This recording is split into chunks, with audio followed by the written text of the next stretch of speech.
আজকে আমরা যে মুভিটি নিয়ে কথা বলবো সেই মুভিটি একটি হরর মুভি হলেও সেখানে হরর এবং কমেডি দুটোরই পারফেক্ট ব্যালেন্স ছিল। মুভিটিতে এমন একটি ভূতকে দেখানো হয়েছিল যে দেখতে খুব ছোট ছিল, কিন্তু তার কাজ সবাইকে নাস্তানাবুদ করে ছেড়েছে। তো এই মুভির গল্পে শুরু হয় 1952 সালে, যেখানে ছোট একটি গ্রামে একটি ছোট বাচ্চা থাকতো যার নাম ছিল গটিয়া। তার বয়স ছিল 10 কিংবা 12 এর মধ্যে, আর সে এই গ্রামে তার মা ও তার ছোট বোনের সাথে থাকতো। গটিয়ার বোন তার থেকে 1 কিংবা 2 বছরের ছোট ছিল। এখানে সে যে ঘরে থাকতো তার ঘরের পাশের ঘরেই থাকতো একটি মেয়ে যার নাম ছিল মুন্নি, আর সে তাকে অনেক ভালোবাসতো। কিন্তু সেই মেয়েটি ছিল তার থেকে 7 বছরের বড়। তা সত্ত্বেও গটিয়া তাকে অনেক ভালোবাসতো, আর সে ঠিক করে সে এই মুন্নিকেই বিয়ে করবে। কিন্তু মুন্নির পরিবার তার বিয়ে অন্য কোথাও ঠিক করে দেয়, আর যার সাথে মুন্নির বিয়ে ঠিক হয় তার খাবারে গটিয়া ইঁদুর মারার বিষ মিশিয়ে দেয়। যদিও তার এই চেষ্টা সফল হয় না, কারণ সেখানে থাকা সকল লোক এ ব্যাপারে জেনে গিয়েছিল। আর যখন গটিয়ার মা এ ব্যাপারে জানতে পারে তখন সে গটিয়াকে ঘরে এনে লাঠি নিয়ে খুব মারতে থাকে। তাছাড়া দেখা যায়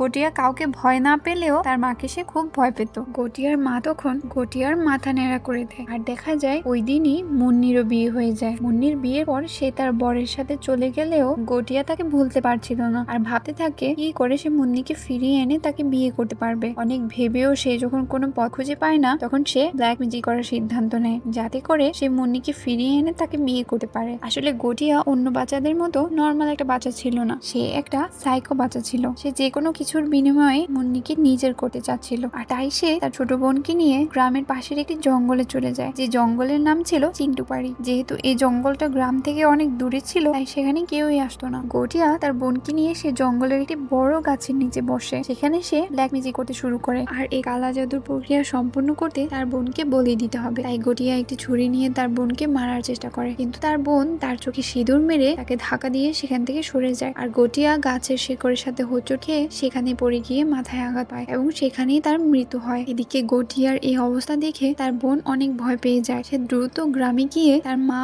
ও গ্রামের কিছু মানুষকে সেখানে নিয়ে আসে। সেখানে থাকা একজন পণ্ডিত বলে ওঠে যদি কোনো ব্রাহ্মণ ছেলের মৃত্যু তার মাথা ন্যাড়া করার 10 দিনের মধ্যে হয় তাহলে সে ব্রহ্ম রাক্ষসে পরিণত হয়। আর গটিয়া ছিল একজন ব্রাহ্মণ ছেলে, তাই সেই জন্য গ্রামবাসীর কোনো ক্ষতি করতে না পারে তাই তাকে এই গাছের নিচে দাফন করা হয় এবং বিভিন্ন মন্ত্র পড়ে এই গাছের সাথেই তাকে বেঁধে দেওয়া হয়। আর গটিয়ার মৃত্যু যে পরিস্থিতিতে হয়েছে এই পরিস্থিতিতে কোনো ব্রাহ্মণ মারা গেলে তাকে মুঞ্জা বলে, যার মানে হলো গটিয়া এখন মুঞ্জা হয়ে গেছে। তারপর অনেক বছর পার হয়ে যায় এবং মুভিটির কাহিনী আমাদের নিয়ে আসে 2024 সালে। সেখানে পৌনেতে থাকতো একটি ছেলে যার নাম ছিল বিট্টু। আর বিট্টু এই শহরে তার মা এবং তার দাদির সাথে থাকতো। বিট্টু তার মায়ের সাথে তাদের পার্লারেই কাজ করতো। তার একটি স্বপ্নও ছিল সে ইউএস গিয়ে কসমেটোলজি নিয়ে পড়াশোনা করবে, কিন্তু এখানে দেখা যায় তার মা প্রতিবারের মতো এবারও নিষেধ করে দেয়। বিট্টু যখন অনেক ছোট ছিল তখনই তার বাবা মারা যায়। তার দাদি আর তার মা মিলে অনেক যত্ন সহকারে তাকে বড় করেছে, তাই তারা কোনোভাবেই তাকে চোখের আড়াল করতে চাইতো না। তারপর আমরা বিট্টুর একজন বন্ধুকে দেখতে পাই যার নাম ছিল টিল্লু। টিল্লু হলো তার ছোটবেলার বন্ধু। টিল্লু শুটিং এবং ভিডিওগ্রাফিতে কাজ করত। টিল্লু ছাড়াও বিট্টুর আরো একটি বন্ধু ছিল যার নাম হলো বেলা। এখানে বেলা বিট্টুকে তার বয়ফ্রেন্ডের সাথে দেখা করতে নিয়ে আসে। বেলার বয়ফ্রেন্ডের নাম হলো কুবা, কিন্তু বিট্টু বেলার বয়ফ্রেন্ডকে দেখে একদমই খুশি হয়নি, কারণ বিট্টু মনে মনে বেলাকে অনেক ভালোবাসতো, কিন্তু সেই বেলাকে কখনো সেটা বলে উঠতে পারেনি। তারপর আমরা দেখি বিট্টু মাঝে মাঝে ওই গাছটিকে স্বপ্ন দেখে যেখানে মুঞ্জাকে বন্দি করে রাখা হয়েছিল, আর সেখানে বিট্টু গাছের উপরে একটি রাক্ষসের মতো একটা বাচ্চাকেও দেখতে পায়। আর এই স্বপ্নগুলো সে খুব ছোটবেলা থেকেই দেখতো। তারপর দেখা যায় বিট্টুর চাচার মেয়ের এনগেজমেন্টের জন্য তাদের সবাইকে গ্রামের বাড়িতে যেতে হবে, কিন্তু বিট্টুর মা তাতে রাজি হতে চায় না, কারণ এর আগে বিট্টু যতবারই গ্রামে গিয়েছে ততবারই সে অসুস্থ হয়ে পড়ে। কিন্তু তারপরেও এখন তাদের সেখানে যাওয়াই লাগবে। তাছাড়া সবাই ভাবে এতদিন যেহেতু হয়ে গেছে এখন হয়তো আর কোনো সমস্যা হবে না, কিন্তু তারা গ্রামের বাড়িতে আসতেই সেখানের মহল পুরোপুরি বদলে যায়। কারণ বিট্টুরা গ্রামে আসাতে সবাই অনেক খুশি হলেও বিট্টুর চাচা ছিল সবার বিপরীতে, কারণ সে চায় যে চেটুক বাড়িতে যে জমি ছিল তা সে বিক্রি করে দিবে। কিন্তু বিট্টুর দাদি আর তার মা বলে তা একদমই ঠিক হবে না, জমি বিক্রি করতে গেলে অঘটন কিছু ঘটে যেতে পারে। আর এই নিয়ে বিট্টুর চাচা আর তার মায়ের সাথে তর্ক বিতর্ক শুরু হয়। তখন দেখা যায় বিট্টুর চাচা বিট্টুর মাকে বলে বিট্টুর বাবাও মরার আগে এই জমিটি বিক্রি করে দিতে চেয়েছিল, কিন্তু এই জমি অভিশপ্ত হওয়ার কারণে কেউই এই জমি কিনতে চাইছিল না, কারণ সবাই ওই গাছ আর ওই গাছে থাকা মুঞ্জাকে অনেক ভয় পেত। আর এজন্যই বিট্টুর বাবা সিদ্ধান্ত নিয়েছিল যে সে ওই অভিশপ্ত গাছকে আগুন দিয়ে পুড়িয়ে ফেলবে যাতে সে ওই জমিটি বিক্রি করতে পারে, কিন্তু মুঞ্জা তাকেই মেরে ফেলে। আর এসব কথা শুনে বিট্টুর মাথা খারাপ হয়ে যায়, আর সে বাইরে এসে একটি স্কুটার নিয়ে সোজা চিন্টুক বাড়ির দিকে চলে যায়। সেখানে কোনো জীব জীবজন্তু বা কোনো জনমানব কিছুই ছিল না। তারপর দেখা যায় বিট্টু সে বড় গাছটির কাছে চলে আসে, আর এই জায়গায় আসাই যেন তার সবচেয়ে বড় ভুল ছিল। সে কিছু আওয়াজ শুনতে পায় এবং ভয়ে ভয়ে গাছের উপরে ডালের দিকে তাকায় এবং দেখে সেখানে একটা কিছু নড়ছে। আর তখনই দেখা যায় গাছের কিছু ডাল বের হয়ে বিট্টুকে গাছের ভেতরে নিয়ে যায়। আর অন্যদিকে বিট্টুর পরিবারের সবাই তাকে খুঁজতে থাকে। তখন গ্রামের কিছু সদস্য থেকে তারা জানতে পারে যে তারা বিট্টুকে চিন্টুক বাড়ির দিকে যেতে দেখেছিল। এই কথা শুনে গ্রামের কেউই তাকে বাঁচানোর জন্য যেতে চায় না, কিন্তু বিট্টুর দাদি জানতো কিভাবে বিট্টুকে মুঞ্জার হাত থেকে বাঁচানো যাবে। তাই বিট্টুর দাদি তার মায়ের একটি লাঠি নিয়ে সেই গাছের কাছে যায়। আর এই লাঠিটি ছিল সেই লাঠি যেটা দিয়ে গটিয়ার মা তাকে মারতো। আর এখানেই বোঝা যায় যে বিট্টুর দাদি আসলে গটিয়া অর্থাৎ সেই মুঞ্জারই ছোট বোন ছিল, যাকে গটিয়া মারতে যেয়ে নিজেই মারা যায়। আর এরপরই মুঞ্জাকে দেখানো হয় যে আগে গটিয়া ছিল আর এখন ব্রহ্ম রাক্ষসে পরিণত হয়েছে, যার মৃত্যুর পর তার আত্মাকে এই গাছের সাথে বেঁধে দেওয়া হয়েছিল যাতে সে এই গাছ ছেড়ে কোথাও যেতে না পারে। তো দাদি এখানে এসে মুঞ্জাকে বলে, দাদা বিট্টু কোথায়? তখন মুঞ্জা বিট্টুকে গাছের মধ্যে জড়িয়ে পুরো জাকড়ে ধরে রেখেছিল। বিট্টু একটুও নড়াচড়া করতে পারছিল না, কিন্তু তখনই দাদি গাছের কাছে গিয়ে লাঠি দিয়ে গাছে মারা শুরু করে। এতে মুঞ্জা অনেক ভয় পেয়ে যায় আর সে বিট্টুকে ছেড়ে দেয়। আর মুঞ্জা গাছের এক কোণে লুকিয়ে থাকে। সেই লাঠি দেখে মুঞ্জা এমন ভাবে ভয় পেয়ে যায় যেন তার মা এসে তাকে মারছে। তারপর দাদি বিট্টুকে নিয়ে সেখান থেকে চলে যেতেই নিবে, তখনই মুঞ্জা পেছন থেকে বিট্টুর কাঁধে তার হাতের ছাপ বসিয়ে দেয় যাতে করে সে ওই বট গাছ থেকে বাইরের জগতে আসতে পারে। আর বিট্টুর দাদি তাড়াতাড়ি করে বিট্টুকে নিয়ে চিন্টুক বাড়ি থেকে বেরিয়ে যায়। চিন্টুক বাড়ি থেকে অনেক দূরে আসার পরে বিট্টু তার দাদিকে জিজ্ঞেস করে যে তিনি মুঞ্জাকে কিভাবে চিনতেন। মুঞ্জা যে ওই লাঠিকে ভয় পায় তাই বা তিনি কিভাবে জানতেন। এসব শুনে বিট্টুর দাদি বিট্টুকে একে একে সকল তথ্য বলতে থাকে। দাদি বলে সেই তার বাবাকে চিন্টুক বাড়ি পাঠিয়েছিল যেন সে ওই গাছকে আগুন লাগিয়ে পুড়িয়ে ফেলতে পারে, কারণ তিনি আগে থেকেই জানতো মুঞ্জা একদিন না একদিন ব্রহ্ম রাক্ষস হয়ে ফিরে আসবেই। দাদি এসব কথা বিট্টুকে বলছিল, ঠিক তখনই মুঞ্জা এসে দাদির পেছন থেকে তার ঘাড় মটকে দেয় আর দাদি সেখানেই মারা যায়। মূলত মুঞ্জা বিট্টুর কাঁধে হাতের ছাপ বসিয়ে দেওয়ার মাধ্যমে ওই গাছ থেকে মুক্ত হয়ে যায়। তারপর গ্রামের সবাই তাদের খুঁজতে এসে বিট্টুর এই অবস্থা দেখে তাকে হসপিটালে নিয়ে যায়। তারপর সকালে তার জ্ঞান ফিরলেই সে সাথে সাথে তার দাদির কথা জিজ্ঞেস করে আর দাদির ব্যাপারে শুনে সে খুব কান্না করতে থাকে। দাদির মৃত্যুতে সেখানে পুলিশ ইনভেস্টিগেশন করতে আসে আর পুলিশ ধারণা করে সমুদ্রের পাড়ে হয়তো বিট্টুর দাদি পা পিছলে পড়ে যায়, যার ফলে হয়তো তার মৃত্যু হয়। কিন্তু বিট্টু তো সবই জানতো। সে যখন বলে যে মুঞ্জা তার দাদিকে মেরেছে, তখন বিট্টুর চাচা বিট্টুর মায়ের সাথে ঝগড়া শুরু করে। সে বলতে থাকে বিট্টুর কারণেই বিট্টুর দাদি মারা গেছে, কারণ বিট্টুর দাদি সেখানে বিট্টুকে বাঁচাতেই গিয়েছিল। বিট্টু সেখানে না গেলে বিট্টুর দাদি এখনো বেঁচে থাকতো। এই কথা শুনে বিট্টুর মা এক মুহূর্তেও সেখানে থাকতে চায় না। সে বিট্টুকে নিয়ে সেখান থেকে চলে আসে। বিট্টু আর তার মা যখন বাসে করে বাড়ি ফিরছিল, তখনই বাসের মধ্যে বিট্টু মুঞ্জাকে দেখে আর তাকে দেখেই সে ভয় পেয়ে যায়। মুঞ্জা বিট্টুর পিছু করতে করতে এখানেও চলে এসেছে। মুঞ্জা বিট্টুকে বলতে থাকে মুন্নিকে খোঁজার জন্য। তারপর মুঞ্জা অদৃশ্য হয়ে যায়। এরপর বিট্টু আর তার মা বাড়িতে ফিরে আসে। বাড়িতে আসার পরে যখন রাতে বিট্টু ঘুমাতে যাবে, তখনই মুঞ্জা তার রুমে এসে পড়ে আর বিট্টুকে বারবার বলতে থাকে মুন্নিকে খোঁজো, মুন্নিকে খোঁজো। কিন্তু বিট্টু তার কোনো কথাই বোঝে না, বরং সে ভয় পেতে থাকে। বিট্টু মুঞ্জার কথা শুনছিল না বলে মুঞ্জা তাকে মারতে শুরু করে। কখনো সে বিট্টুকে খাট থেকে ফেলে দেয়, কখনো বা বিট্টুকে দেয়ালের মধ্যে ছুরি মারে, আবার কখনো তার উপর আলমারি ফেলে দেয়। তারপর বিট্টু আস্তে আস্তে বুঝতে পারেন যে মুঞ্জা তাকে মুন্নি নামের কাউকে খোঁজার জন্য বলছিল, কিন্তু বিট্টু এটা করতে চায় না। সে মুঞ্জাকে বলে তুমি আমার দাদুকে মেরে ফেলেছো, আমি তোমার কোনো কাজই করব না। বিট্টুর এই কথা শুনে মুঞ্জা বিট্টুর মায়ের কাছে যায় আর বিট্টুর মা তখন ঘরের বাইরে একটি স্ট্রিট ল্যাম্পের নিচেই দাঁড়িয়ে ছিল। আর মুঞ্জা সেই ল্যাম্পের উপরে উঠে ল্যাম্প ভেঙে বিট্টুর মায়ের উপরে ফেলে, কিন্তু লাকিলি সেটা বিট্টুর মায়ের একদম সামনেই এসে পড়ে, যার ফলে তিনি প্রাণে বেঁচে যান। কিন্তু এটা দেখে বিট্টু আরো বেশি ভয় পেতে থাকে আর মুঞ্জার সব কথায় রাজি হয়ে যায়। তখন মুঞ্জা বলে সে তার কাছে শুধু রাতের বেলায় আসবে, তাই তাকে শুধু রাতের বেলায় মুন্নিকে খুঁজতে হবে। আর এরপর দেখা যায় বিট্টুর না চাওয়া সত্ত্বেও প্রতি রাত তাকে বাইরে ঘুরে ঘুরে মুন্নিকে খুঁজতে হয়। আর এই পুরো সময়ে মুঞ্জা বিট্টুর কাঁধের উপর উঠে থাকে। এমন করে কয়েকদিন পার হয়ে যায়। বিট্টুর এই অবস্থা দেখে তার মা অনেক ভয় পেতে থাকে। এরপর দেখা যায় বিট্টুর বন্ধু টিল্লু তাদের বাড়িতে আসে আর তাকে তার এই অবস্থা সম্পর্কে জিজ্ঞেস করতে থাকে। তারপর বিট্টু তাকে সব কথা খুলে বলে, কিন্তু টিল্লু কিছুই বিশ্বাস করতে চায় না। তখন দেখা যায় সূর্য ডুবার পর বিট্টুর পিঠে থাকা হাতের ছাপটা দৃশ্যমান হয়ে ওঠে আর মুঞ্জা তাদের সামনে চলে আসে আর মুন্নি মুন্নি করে ডাকতে থাকে। টিল্লু মুঞ্জাকে দেখতে পায় না, তবে তার কথা সব শুনতে পাচ্ছিল, যার ফলে টিল্লু অনেক ভয় পেতে থাকে। তখন তারা দুজন মিলে ভাবতে থাকে মুন্নিকে কোথায় গেলে খুঁজে পাওয়া যাবে। আর তখন তারা বিট্টুর চাচার মেয়ের সাহায্য নেয়। বিট্টু তাকে জিজ্ঞেস করে তাদের গ্রামে মুন্নি কানেক্কার নামে কেউ আছে কিনা। তখন তার চাচার মেয়ে বলে কানেক্কার নামে এক পরিবার সেই গ্রামেই থাকে, কিন্তু তারা অনেক আগেই গ্রাম ছেড়ে চলে গিয়েছিল। যদিও দাদির সাথে কানেক্কার ফ্যামিলির কিছু ছবি আছে। তখন এই কথা শুনে বিট্টু সে ছবিগুলো দেখতে চায়। আর তখন ছবিগুলো দেখার সময় টিল্লু বলে এ তো আমাদের বেলার ছবি। আসলে বেলা আর তার দাদি দুজন দেখতে একই রকমের ছিল, আর ছবিটিতে বেলার দাদি ছিল। আর এরপর বিট্টু মুঞ্জাকে বেলার দাদির কাছে অর্থাৎ মুন্নির কাছে নিয়ে যায়, কিন্তু মুঞ্জা মুন্নিকে দেখে তাকে আর বিয়ে করতে চায় না, কারণ মুন্নি অনেক বুড়ো হয়ে গেছিল। আর তখনই সেখানে বেলা চলে আসে। আর বেলা যেহেতু দেখতে তার দাদির মতো ছিল, তাই মুঞ্জা এখন বেলাকে বিয়ে করতে চায়। কিন্তু এই কথা শুনে বিট্টু কিছুতেই রাজি হয় না। সে মুঞ্জাকে বলে চাইলে সে তার প্রাণ নিতে পারে, কিন্তু সে এই কাজ কখনোই করতে পারবে না। বিট্টুর এই কথা শুনে মুঞ্জা বলে সে যদি তার এই কাজ না করে তাহলে মুঞ্জা তার সকল প্রিয়জনদের মেরে ফেলবে। যে কথা শুনে বিট্টু মুঞ্জার কথা মতো কাজ করতে বাধ্য হয়ে যায়। আর এরপর দেখা যায় মুঞ্জার হাত থেকে রক্ষা পেতে বিট্টু আর টিল্লু এলভিস নামক এক তান্ত্রিকের সাথে দেখা করে। তারপর তারা এলভিসকে মুঞ্জার ব্যাপারে সব কথা খুলে বলে। আর বিট্টুর পিঠের মধ্যে থাকা হাতের ছাপটাও এলভিসকে দেখায়। আর এরপর তান্ত্রিক তাদেরকে বলে মুঞ্জা মূলত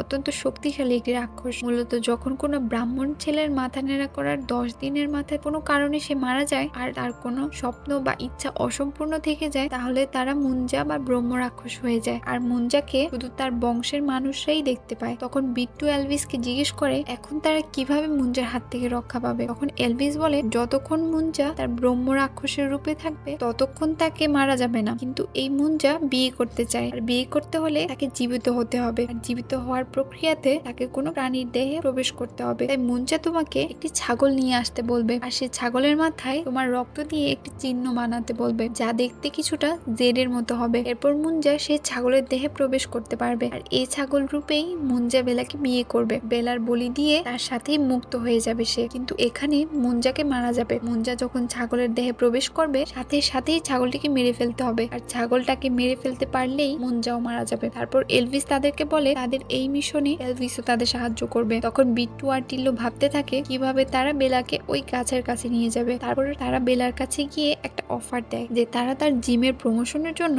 একটি ভিডিও শুট করে দিবে। আর টাকা বাঁচানোর নাম করে তারা ভিডিওটা বিট্টুর গ্রামের বাড়িতে শুট করার প্রস্তাব দেয়। আর বেলা যেহেতু তাদের ছোটবেলার বন্ধু ছিল তাই সে তাদের কথা বিশ্বাস করে নেয় এবং এক মুহূর্তে রাজি হয়ে যায়। তারপর তারা সবাই মিলে বাসে করে বিট্টুর গ্রামের দিকে রওনা হয়। আর সেখানে বেলা, তার বয়ফ্রেন্ড এবং সে তান্ত্রিক এলভিসও ছিল। গ্রামে পৌঁছে তারা তাদের ভিডিও শুট করতে শুরু করে দেয়। আর সেখানে বিট্টু বেলাকে দেখে আবারও তার উপর মুগ্ধ হয়ে যায়। শুট শেষ করে বিট্টু বেলাকে তার মনের কথা বলতে চেষ্টা করে, কিন্তু সেখানে বেলার বয়ফ্রেন্ড চলে আসে আর সে বেলাকে সেখানে প্রপোজ করে। আর যেটা দেখে বেলা অনেক খুশি হয়ে যায়। পরে দেখা যায় তারা ওইখান থেকে চলে যাচ্ছিলই, তখনই সন্ধ্যা হয়ে যায় আর সেখানে মুঞ্জা চলে আসে। আর বেলার বয়ফ্রেন্ডকে একদম টেনে জঙ্গলের ভিতরে নিয়ে যায় মুঞ্জা, কারণ মুঞ্জা বেলার কাছে কাউকেই থাকতে দিবে না। তারপর দেখা যায় বেলার বয়ফ্রেন্ডকে সবাই হসপিটালে নিয়ে আসে। আর সেখানে ডক্টর তাদেরকে জানায় হয়তো কিছু জঙ্গলি কুকুর জঙ্গলে তার দুটো গোলাপ জামুন খেয়ে নিয়েছে। যে কথা শুনে বেলা একদম অজ্ঞান হয়ে যায়। বেলা খুব চিন্তায় পড়ে যায়। তখনই দেখা যায় মুঞ্জা বিট্টুকে টেনে সেখান থেকে অন্য একটি রুমে নিয়ে আসে, যেটা তার বন্ধু টিল্লু দেখতে পায়। আর সেখানে মুঞ্জা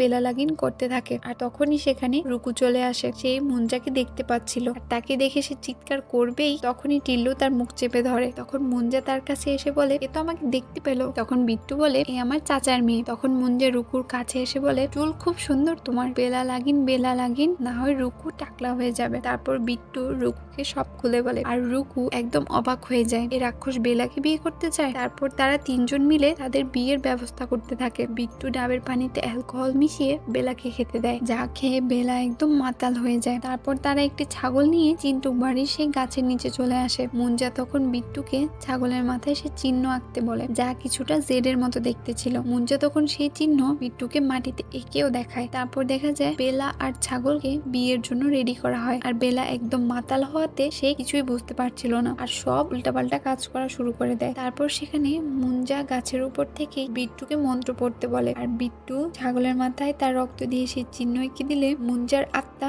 সবার সামনেই সেই ছাগলের মধ্যে চলে আসে। বিট্টু তখন সাথে সাথেই সেই ছাগলকে চেপে ধরে আর বিট্টু তাকে মারবেই তখনই মাতাল বেলা বিট্টুর রক্ত দিয়ে নিজের মাথায় সেই চিহ্নটি বানায় আর বলে দেখো আমি সেই ছাগলের মতো মেকআপ করেছি। অন্যদিকে মুঞ্জা এই সুযোগে বেলার বডিতে প্রবেশ করে ফেলে আর বেলার আত্মা ছাগলের বডিতে চলে যায়। কিন্তু বেলা অ্যালকোহল খেয়ে একদম মাতাল হয়েছিল, যার জন্য মুঞ্জার মাথা মাথা ঘুরাতে থাকে। আর মুঞ্জা তখন রেগে তাদের মারতে চাইলেও সে গাছের শেকড়ের সাথে হোঁচট খেয়ে মুখ থুবড়ে নিচে পড়ে যায়। আর এই সুযোগে বিট্টুরা সবাই সে ছাগলকে নিয়ে সেখান থেকে পালিয়ে যায়। কিন্তু বাড়ি ফেরার পথে রুকুর বাবা আর তার বন্ধু তাদের দেখে বলে, আরে এটা তো আমার ছাগল। তারপর তারা দুজন বিট্টুদের কাছ থেকে সে ছাগলটিকে ছিনিয়ে নেয়। বিট্টু আর রুকু অনেক হাত জোর করে, কিন্তু তারপরেও তারা সে ছাগলকে নিয়ে যায়। তারপর তারা কিছু করতে না পেরে বিট্টুর মায়ের কাছে আসে। আর টিল্লু তখন বিট্টুর মা পাম্মিকে নানাভাবে উস্কানি দিতে থাকে যেন সে ওই ছাগলকে ফিরিয়ে আনে। আর তখনই দরজা ভেঙে বেলা সেখানে চলে আসে। আর বেলার এমন রূপ দেখে সবাই ভয় পেয়ে সেখান থেকে সরে গিয়ে লুকিয়ে পড়ে। আর পাম্মি তখন বিট্টুকে বেলার ব্যাপারে জিজ্ঞেস করে তার কি হয়েছে। বিট্টু তখন তাকে সবকিছু খুলে বলে আর সেখানেই কাঁদতে থাকে। তখন তার মা তাকে সান্ত্বনা দেয় আর বলে এখানে তার তো কোনো দোষ নেই। তখনই দেখা যায় চালের উপর থেকে মুঞ্জা চলে আসে। আর তারা মা ছেলে দুজনেই ভয় পেয়ে সেখান থেকে পালিয়ে যায়। কিন্তু তখনই মুঞ্জা তাদের সামনে চলে আসে। আর মুঞ্জার পিছনেই সেই তান্ত্রিক এলভিসও চলে আসে। আর এই সেই মুঞ্জার উপর লবণ ছুঁড়ে মারে। তারপর মুঞ্জার চারপাশে সেই লবণ দিয়ে একটি সার্কেল বানায় আর বলে এই লবণ কোনো সাধারণ লবণ নয়, এটা হলো তিলিস্মিতে আয়রন যুক্ত লবণ। যদি সে এই সার্কেল পার করতে যায় তাহলে সে একদম ঝলসে যাবে। তারপর বিট্টু তান্ত্রিককে সব বলে কিভাবে বেলার আত্মা ছাগলের বডিতে চলে গেছে। তখন তান্ত্রিক সেই ছাগলটিকে আনার জন্য বলে। এরপর আমরা দেখি রুকুর বাবা আর তার বন্ধু খুব মজা করে মাংস দিয়ে ভাত খাচ্ছিল। সেখানে পাম্মি এসে জিজ্ঞেস করে ছাগল কোথায়। রুকুর বাবার বন্ধু তখন বলে এই যে খাচ্ছি আমরা। আর এটা শুনে বিট্টু তো পুরো কান্না করার মতো অবস্থা। আর তান্ত্রিকও শকড হয়ে যায়। অন্যদিকে মুঞ্জা বেলা হওয়ার অ্যাক্টিং করে আর তাকে পাহারা দেওয়া রুকুকে সার্কেলের ভিতর নিয়ে আসে। আর সে রুকুকে ধোকা দিয়ে সার্কেল থেকে বের হয়ে বিট্টুকে মারতে যায়। আর মুঞ্জাকে দেখে তান্ত্রিক আর পাম্মি দুজন মিলে রুকুর বাবাকে গাছের সাথে বেঁধে ফেলে। তখন তান্ত্রিক বলে এরা যদি পুরো ছাগলটিকে খেয়ে থাকে তাহলে এদের মধ্যে এখনো রুকুর আত্মা রয়েছে, এজন্য এর সাথে এই আত্মার অদল বদল করতে হবে। তখন তান্ত্রিক তার মাথায় সেই চিহ্নটি বানায়। অন্যদিকে টিল্লু প্রকৃতির ডাকে সাড়া দিতে গিয়ে অন্ধকারে ছাগলের আওয়াজ শুনতে পায়। আর এই ছাগলের মধ্যেই বেলার আত্মা ছিল। তখন টিল্লু সেই ছাগলটিকে ওইখান থেকে নিয়ে আসে। আর ছাগলকে দেখে সবাই রুকুর বাবার বন্ধুর দিকে তাকায়। তখন উনি বলে এটা হয়তো অন্য ছাগল কাটা হয়েছিল। আর তখনই আত্মা সুইচ হয়ে রুকুর বাবার শরীরে মুঞ্জার আত্মা, ছাগলের শরীরে রুকুর বাবার আত্মা আর বেলার শরীরে বেলার আত্মা চলে আসে। তখন দেখা যায় মুঞ্জা যে রুকুর বাবার শরীরে ছিল সেখানে থাকা সবাইকে মারার চেষ্টা করে। তাই সবাই সেখান থেকে পালিয়ে যায়। বিট্টু আর বেলা দৌড়াতে দৌড়াতে তটের কাছে এসে পড়েছিল, কিন্তু মুঞ্জা তাদের পেছন পেছন সেখানে চলে আসে আর এসেই বিট্টুকে মারা শুরু করে। আর সে কিছুক্ষণ বিট্টুকে মারার পরে বেলাকে টেনে চিন্টুক বাড়ির দিকে নিয়ে যায়। আর তখন বিট্টু সেখানে তার দাদির আত্মাকে দেখে আর তার দাদি তাকে সে লাঠি দিয়ে সাহায্য করে, যে লাঠিকে মুঞ্জা খুব ভয় পেত। তারপর বিট্টু সে লাঠি নিয়ে চিন্টুক বাড়ি চলে আসে, যেখানে সে গাছের নিচে মুঞ্জা বেলাকে বলি দিবেই। তখনই বিট্টু সেখানে মাটির উপর মারতে থাকে আর মুঞ্জাকে বলে বেলাকে ছেড়ে দিতে। মুঞ্জা তখন ভয় পেয়ে বেলাকে ছেড়ে দেয়। তারপর তাদের দুজনের মধ্যে লড়াই শুরু হয়ে যায়। বিট্টুর একটা মারও মুঞ্জার গায়ে লাগে না, কিন্তু মুঞ্জা বিট্টুকে অনেক মারতে থাকে। তখন বেলা পিছন থেকে মুঞ্জাকে আটকানোর চেষ্টা করে, কিন্তু মুঞ্জা তাকে ছুঁড়ে ফেলে দেয়। আর তখন বিট্টু মুঞ্জার পিঠে লাঠি দিয়ে সেই জ্যাডের মতো চিহ্ন বানায়। এরপর মুঞ্জা বিট্টুর গলা চেপে ধরে আর তাকে গাছের সাথে ঝুলিয়ে রাখে। আর তখন বিট্টু তার রক্ত দিয়ে গাছের মধ্যে সে চিহ্নটি বানায়। আর তারপর মুঞ্জার আত্মা সেই গাছের মধ্যে আর ছাগলের মধ্যে থাকা রুকুর বাবার আত্মা রুকুর বাবার দেহে প্রবেশ করে। তখন রুকুর বাবা জ্ঞান ফিরে আসায় তার সামনে সেই গাছ দেখে ভয়ে সেখান থেকে পালিয়ে যায়। অন্যদিকে মুঞ্জা এবার গাছের ডাল ও শিকড় দিয়ে বিট্টুর উপর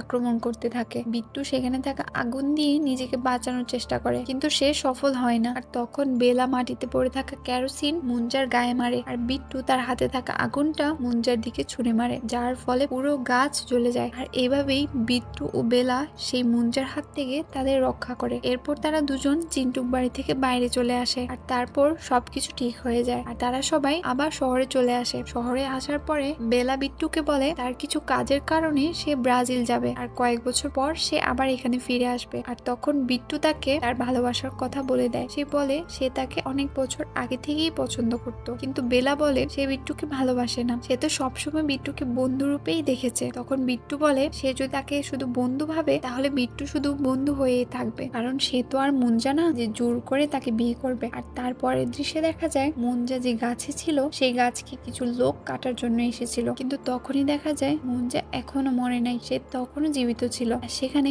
মুঞ্জাকেও দেখানো হয়। আর এখানেই এই মুভিটি শেষ হয়ে যায়।